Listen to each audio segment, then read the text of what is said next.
মার্কিন সিনেটে পাশ হওয়া রাশিয়ার উপর নিষেধাজ্ঞা বিল নিয়ে চিন্তিত নয় ভারত। মস্কো থেকে তেল কেনার শাস্তিস্বরূপ শুল্ক আরোপ হলেও তা বেশ ভালোভাবে সামাল দিতে সক্ষম নয়াদিল্লি, যেখানে বিশাল কৌশলগত মজুদ, বিকল্প উৎস ও শক্তিশালী সরবরাহ ব্যবস্থাকে সামনে আনছেন অর্থনীতিবিদরা। তাই শুল্কের চাপকে কূটনৈতিকভাবে মোকাবিলার পরামর্শ তাদের। নাদিয়া ইসলাম তুলি জানাচ্ছেন বিস্তারিত।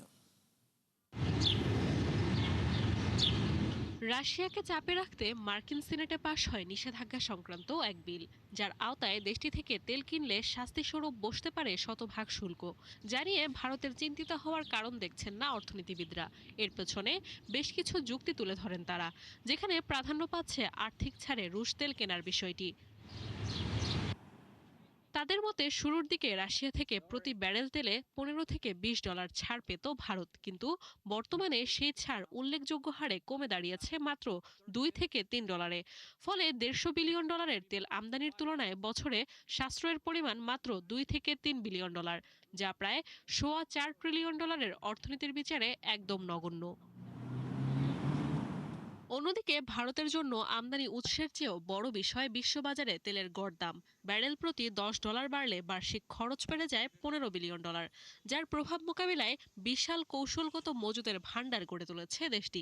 এছাড়া তেল বাণিজ্যে ভেনেজুয়েলা, যুক্তরাষ্ট্র সহ 40টি দেশের সাথে সম্পর্ক জোরদার করছে নয়াদিল্লি, যাতে শক্তিশালী অবস্থানে রয়েছে তেল সরবরাহ ব্যবস্থা।